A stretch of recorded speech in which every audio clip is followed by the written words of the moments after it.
1, 2, 3, ta-da! Rob and I are at camp, and there's the two of us.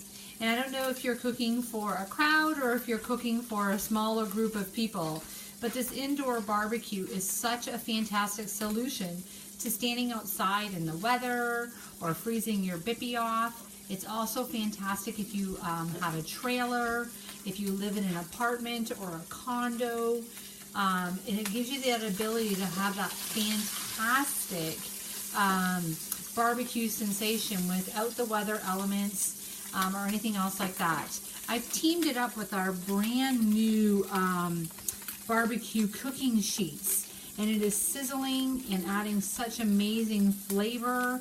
You can still get the grill lines on your burgers and your steaks and your bacon, and those barbecue sheets are wipeable, so you just wipe them off and use them over and over again. Flip it over and use the other side, and then when it looks really bad, you call me to get your second set of sheets.